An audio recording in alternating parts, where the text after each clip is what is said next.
നമ്മൾ smart phone വാങ്ങുമ്പോൾ എപ്പോഴും കേൾക്കാറുണ്ട്, സർ ഈ ഫോണിന് 8 GB റാം ഉണ്ട്, 120 ഹെർട്സ് ഡിസ്പ്ലേ ഉണ്ട്. പക്ഷെ യഥാർത്ഥ ചോദ്യം ഇതാണ്, അത് എത്രത്തോളം പവർഫുൾ ആണ്? ചില ഫോൺ കാഴ്ചയിൽ മികച്ചതാണ്, പക്ഷെ ബ്രൗസ് ചെയ്യാൻ നോക്കുമ്പോഴോ ക്യാമറ ഓൺ ചെയ്യുമ്പോഴോ ഹാങ് ആകും. അതേസമയം ചിലരൊക്കെ ഹൈ എൻഡ് ഗെയിമുകൾ ഗ്രീസ് ഇട്ട പോലെ ഫോണിൽ കളിക്കുന്നത് നിങ്ങൾ കണ്ടിട്ടുണ്ടാകും. അതുകൊണ്ട് ഇന്ന് സ്മാർട്ട് ഫോണിന്റെ പെർഫോമൻസിന് പിന്നിലെ ഹിഡൻ സയൻസ് തുറന്നു നോക്കാം. പ്രോസസർ, കോർ, GPU, എല്ലാവരും പറയുന്ന നിഗൂഢമായ AnTuTu സ്കോർ എന്നിവയൊക്കെ ഇതിന്റെ ഭാഗമാണ്. നിങ്ങൾക്കൊന്ന് ഉറപ്പിക്കാം, ഈ വീഡിയോയ്ക്ക് ശേഷം ലുക്കിന്റെ മാത്രം അടിസ്ഥാനത്തിൽ നിങ്ങൾ ഒരു ഫോൺ വാങ്ങില്ല. അപ്പോൾ കൂടുതൽ ഡീറ്റെയിലേക്ക് പോകുമ്പോൾ വീഡിയോ ലൈക്ക് ചെയ്യാൻ ഓർമ്മിപ്പിക്കുന്നു. സ്മാർട്ട് ഫോണിന് ഒരു തലച്ചോർ ഉണ്ടെങ്കിൽ അത് പ്രോസസറാണ്. അതിനെക്കുറിച്ച് തന്നെ പറഞ്ഞു തുടങ്ങാം. നമ്മൾ ഫോണിലെ ആപ്ലിക്കേഷനുകൾ തുറക്കുമ്പോഴും ഫോട്ടോസ് എടുക്കുമ്പോഴും ഗെയിം റൺ ചെയ്യുമ്പോഴൊക്കെ പ്രോസസറാണ് ആ സിഗ്നലുകൾ സ്വീകരിക്കുകയും ഓരോ ആക്ഷനും നിയന്ത്രിക്കുകയും ചെയ്യുന്നത്. ഫോൺ പ്രവർത്തിക്കുന്ന വേഗതയും ചിന്തിക്കുന്നതും റിയാക്ട് ചെയ്യുന്നതും ബാറ്ററി സേവ് ചെയ്യുന്നതും പോലും ആശ്രയിക്കുന്നത് പ്രോസസറിന്റെ കഴിവിനെയാണ്. പല ബ്രാൻഡുകൾ പുറത്തിറക്കുന്ന പ്രോസസറുകളുണ്ട്.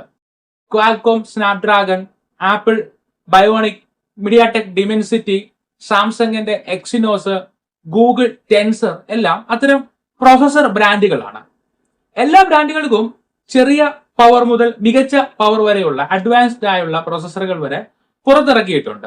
എല്ലാ ബ്രാൻഡുകളും പ്രോസസർ പുറത്തിറക്കുന്നത് അതിന്റെ പവറിനനുസരിച്ച് വ്യത്യസ്ത സീരീസുകളിലായാണ്. ഫോണിന്റെ വിലയുടെ 25% ഈ പ്രോസസറിനുള്ള ചിലവാണ്. അതുകൊണ്ട് പ്രോസസർ മികച്ചതാകുന്നതിനൊപ്പം പ്രത്യക്ഷമായി ഫോണിന്റെ വില വർദ്ധിക്കുകയും ചെയ്യും. പ്രോസസർ നിർമ്മിച്ചിരിക്കുന്നത് പല കോറുകൾ ചേർത്താണ്. ഒരു അടുക്കളയിലെ പാചകക്കാരൻ എന്ന പോലെയാണ് ഓരോ കോറും. അടുക്കളയിലെ പാചകക്കാരുടെ എണ്ണം വർദ്ധിക്കുന്നതിനനുസരിച്ച് പലതരത്തിലുള്ള വിഭവങ്ങൾ ഒരേ സമയം തയ്യാറായി കിട്ടുമല്ലോ. അതുപോലെ പ്രോസസറിലെ കോറുകൾക്ക് എല്ലാം ഒരേ ജോലി അല്ല ഉള്ളത്. ചില കോറുകൾ ഗെയിം കളിക്കുമ്പോഴും എഡിറ്റിംഗ് ഉൾപ്പെടെ ചെയ്യുമ്പോഴും പ്രവർത്തിക്കുന്ന ഹെവി ഡ്യൂട്ടി കോറുകളാണ്. എന്നാൽ ചില കോറുകൾ ചെറുതാണ്. ലൈറ്റ് ഉപയോഗം, അതായത് വാട്സാപ്പ് ഉപയോഗിക്കുമ്പോഴും കോൾ ചെയ്യുമ്പോഴൊക്കെ ബാറ്ററി സേവ് ചെയ്ത് വർക്ക് ചെയ്യുന്നതാണ് ആ കോറുകൾ. ഈ സെറ്റപ്പിന് പറയുന്ന പേരാണ് ബിഗ് ലിറ്റിൽ ആർക്കിടെക്ചർ. അതായത് വാഹനങ്ങളുടെ ഗിയർ പോലെയാണ്. വലിയ കോറുകൾ കയറ്റം കയറാനുള്ള ഫസ്റ്റ് ഗിയർ പോലെയും ചെറിയ കോറുകൾ സ്മൂത്തായി പോകാനുള്ള ടോപ്പ് ഗിയർ പോലെയും ആണ്. ഫസ്റ്റ് ഗിയറിൽ കൂടുതൽ ഇന്ധനം കത്തുമല്ലോ, ടോപ്പ് ഗിയറിൽ ഏറ്റവും കുറവ് ഇന്ധനമേ ചെലവാകുള്ളൂ. അതേപോലെയാണ് പ്രോസസറിന്റെ കോറുകൾ. സാധാരണ ഇപ്പോൾ സ്മാർട്ട് ഫോണിലൊക്കെ ഒക്ടാ കോർ പ്രോസസറാണ് എഴുതിയിരിക്കുന്നത്. ഫോണിന്റെ പെർഫോമൻസ് അറിയുവാൻ കഴിയുന്ന മറ്റൊരു മാനദണ്ഡമാണ് CPU സ്പീഡ് അല്ലെങ്കിൽ ക്ലോക്ക് സ്പീഡ്. ഇത് GHz എന്ന രീതിയിലാണ് കണക്കാക്കുന്നത്. ഒരു സെക്കൻഡിൽ CPU-ന് എത്ര കാൽക്കുലേഷൻ ചെയ്യാൻ കഴിയും എന്നാണ് ഈ സംഖ്യ സൂചിപ്പിക്കുന്നത്. 2.5 GHz ഉള്ള ഒരു ഫോണിന് ഓരോ സെക്കൻഡിലും 2.5 ലക്ഷം കോടി ഓപ്പറേഷൻസ് ചെയ്യുവാൻ കഴിയുമെന്നാണ് അർത്ഥം. എന്നാൽ ജിഗാഹെർട്സിനെ മാത്രം കണക്കാക്കി ഫോണിന്റെ സ്പീഡ് കണക്കാക്കുന്നതിനും പരിമിതിയുണ്ട്. കാരണം ജിഗാഹെർട്സ് കൂടുതലുള്ള ഫോണിലും നല്ല കൂളിംഗ് സിസ്റ്റം ഇല്ലെങ്കിൽ ഫോൺ ചൂടാകുകയും പ്രോസസർ ഓട്ടോമാറ്റിക്കായി ഫോണിലെ പ്രവർത്തനങ്ങൾ സ്ലോ ആക്കുകയും ചെയ്യും. അതുകൊണ്ട് കോറുകളുടെയും ചിപ്പിന്റെ എഫിഷ്യൻസിയുടെയും ഹീറ്റ് മാനേജ്മെന്റിന്റെയും കാര്യങ്ങൾ ഫോണിന്റെ സ്പീഡിനെ സ്വാധീനിക്കും. ഇനി മറ്റൊരു ഘടകം GPU ആണ്, ഗ്രാഫിക് പ്രോസസിംഗ് യൂണിറ്റ്. ഗെയിമുകളുടെ ഗ്രാഫിക്സ് സ്മൂത്ത് ആക്കാനും ക്യാമറയുടെ ഫിൽറ്ററുകൾ വേഗത്തിലാക്കുവാനും വീഡിയോയുടെ ലാഗ് കൂടാതെ വീഡിയോ കാണിക്കുവാനും ഒക്കെ സഹായിക്കുന്നത് ഈ GPU ആണ്. സ്നാപ്ഡ്രാഗണിൽ ഉപയോഗിക്കുന്നത് ആൻഡ്രിനോയുടെ GPU ആണ്. എക്സിനോസ്, മീഡിയാടെക് പോലുള്ള കമ്പനികൾ മാലി പോലുള്ള GPU ആണ് ഉപയോഗിക്കുന്നത്. ഗെയിം കളിക്കുമ്പോഴും 4K-യിലൊക്കെയുള്ള ഹൈ ക്വാളിറ്റി വീഡിയോ കാണുമ്പോഴും AR ആപ്പുകൾ ഉപയോഗിക്കുമ്പോഴും പ്രധാനമായി വരുന്ന ഒന്നാണ് GPU-ന്റെ പെർഫോമൻസ്. അഡ്രിനോ 740 പോലുള്ള നല്ല GPU നൽകിയ ഫോണുകളിൽ നല്ല ഗെയിമിംഗ് പെർഫോമൻസ് കിട്ടും. സ്മാർട്ട് ഫോണിലെ പ്രോസസർ തന്നെ പെർഫോമൻസിന്റെ അടിസ്ഥാനത്തിൽ പല കാറ്റഗറികളിൽ കാണാം. സ്നാപ്ഡ്രാഗൺ 660, 680, ഹീലിയോ G35 ഒക്കെ എൻട്രി ലെവൽ പ്രോസസറുകളാണ്. ബേസിക് യൂസിന് ഉള്ള 10,000 രൂപയ്ക്ക് താഴെയുള്ള ഫോണുകളിലാണ് ഈ എൻട്രി ലെവൽ പ്രോസസറുകൾ വരുന്നത്. അടുത്തത് മിഡ് റേഞ്ച് പ്രോസസറുകളാണ്.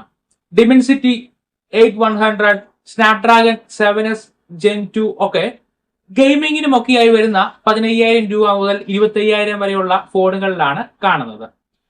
പിന്നെ മുകളിലേക്ക് വരുന്ന ഫ്ലാഗ്ഷിപ്പ് വേരിയന്റുകളിൽ ഏറ്റവും അഡ്വാൻസ്ഡ് ആയ ഫ്ലാഗ്ഷിപ്പ് പ്രോസസ്സറുകളാണ് വരുന്നത്.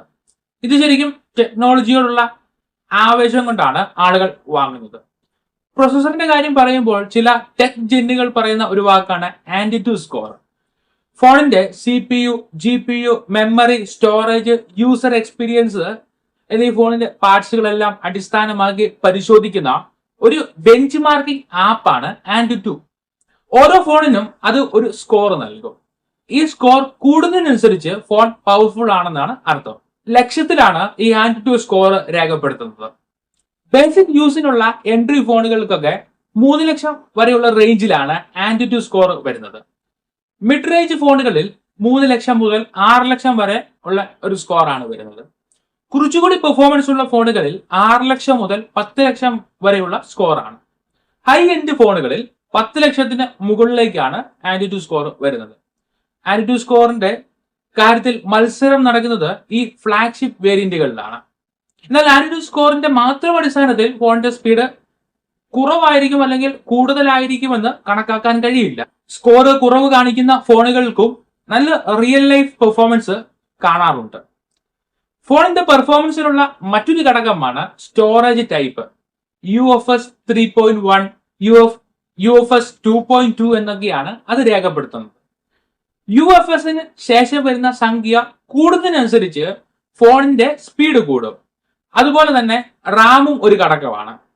4GB, 6GB എന്നുള്ള കണക്കനുസരിച്ചാണ് നമ്മൾ റാമിനെ കാണുന്നത്. എന്നാൽ lower power double data rate എന്ന LPDDR എന്നുള്ള മാനദണ്ഡത്തിൽ റാമിന്റെ പെർഫോമൻസ് കാണുവാൻ കഴിയും. LPDDR1 മുതൽ LPDDR4, LPDDR4X, LPDDR5, LPDDR5X, LPDDR5T എന്നൊക്കെയാണ് പുതിയ ജനറേഷനുകൾ ഉള്ളത്. റാം എത്രയെന്ന് നോക്കുന്നതിനൊപ്പം റാമിൽ ഉപയോഗിച്ചിരിക്കുന്ന ടെക്നോളജിയും കൂടെ നോക്കേണ്ടത് ആവശ്യമാണ്. ഇതിനെല്ലാം ഒപ്പം പെർഫോമൻസിന്റെ ഘടകമായി വരുന്നതാണ് സോഫ്റ്റ്വെയർ ഒപ്റ്റിമൈസേഷൻ. ഓരോ ബ്രാൻഡുകളും അവരുടേതായ സോഫ്റ്റ്വെയറുകളാണ് ഉപയോഗിക്കുന്നത്. ക്ലീൻ സോഫ്റ്റ്വെയർ ആക്കുന്നതിനനുസരിച്ച് പെർഫോമൻസ് കൂടും. എന്നാൽ ആവശ്യമില്ലാത്ത ബ്രാൻഡിന്റെ ആപ്പുകളും അതും ഇതും എല്ലാം സിസ്റ്റത്തിൽ ചേർക്കുന്നതിന് ഒപ്പം പെർഫോമൻസ് കുറയും. ക്ലീൻ സോഫ്റ്റ്വെയറിന് പേര് കേട്ട ബ്രാൻഡുകളാണ് OnePlus, Google Pixel, പിന്നെ നത്തിങ് ഒക്കെ. ഇതുവരെ ഫോണിന്റെ പെർഫോമൻസ് നോക്കാനുള്ള പല കാര്യങ്ങളാണ് പറഞ്ഞത്. അതിലൂടെ ഒന്നുകൂടെ ഒന്ന് പോകാം. ഒന്ന് പ്രോസസർ ബ്രാൻഡും അതിന്റെ സീരീസും ജനറേഷനും. രണ്ടാമത്തേത് CPU സ്പീഡും കോറുകളും. 3 GPUവിന്റെ model. 4 AnTuTu score. 5 cooling system. 6 storage ടൈപ്പും റാം ടൈപ്പും ഒപ്പം സോഫ്റ്റ്വെയർ ഒപ്റ്റിമൈസേഷൻ. എല്ലാ ഫോണും വാങ്ങുമ്പോൾ നല്ല സ്പീഡ് ഉണ്ടാക്കും. പക്ഷെ നല്ല പെർഫോമൻസ് ഉള്ള ഫോൺ ആണെങ്കിൽ 1 വർഷവും 2 വർഷവും കഴിഞ്ഞുള്ള ഉപയോഗത്തിലും അതേ സ്പീഡ് തന്നെ കിട്ടും. ഇനി ഒരു ഫോൺ വാങ്ങുമ്പോൾ അതിന് സ്പീഡ് കിട്ടുമോ എന്നറിയാൻ അത് ഉപയോഗിച്ച് നോക്കണമെന്ന് നിർബന്ധമില്ല. ഇപ്പോൾ പറഞ്ഞ കാര്യങ്ങളുടെ അടിസ്ഥാനത്തിൽ കമ്പയർ ചെയ്ത് നിങ്ങൾക്ക് വാങ്ങുവാൻ കഴിയും. ഈ എല്ലാ വിവരങ്ങളും ഫോണിന്റെ കവറിൽ എഴുതിയിട്ടുണ്ടാകണമെന്നില്ല. നിങ്ങൾക്കൊരു ഫോൺ ഇഷ്ടപ്പെട്ടാൽ അതിന്റെ മോഡൽ നമ്പർ ഗൂഗിളിൽ ടൈപ്പ് ചെയ്ത് ഈ ഓരോ ഘടകങ്ങളും എത്രയെന്ന് നോക്കാൻ കഴിയും. ഇപ്പോൾ ഉപയോഗിക്കുന്ന ഫോണിനേക്കാൾ മികച്ചതാണ് എന്ന് അങ്ങനെ ഉറപ്പാക്കാൻ കഴിയും. സ്മാർട്ട് ഫോണിലെ മറ്റൊരു പ്രധാന ഏരിയയാണ് ക്യാമറ. നല്ല ക്ലാരിറ്റിയുള്ള ക്യാമറ എല്ലാവരുടെയും പ്രയോറിറ്റിയാണ്. എന്നാൽ മെഗാ പിക്സൽ മാത്രമല്ല ക്ലാരിറ്റി നിശ്ചയിക്കുന്ന ഘടകം. നിരവധി കാര്യങ്ങളുടെ അടിസ്ഥാനത്തിൽ ക്യാമറ എങ്ങനെയുണ്ടെന്ന് മനസ്സിലാക്കുവാൻ കഴിയും. അടുത്ത വീഡിയോ അതിനെക്കുറിച്ചുള്ളതാണ്. അപ്പോൾ ചാനൽ സബ്സ്ക്രൈബ് ചെയ്ത് വെക്കുക.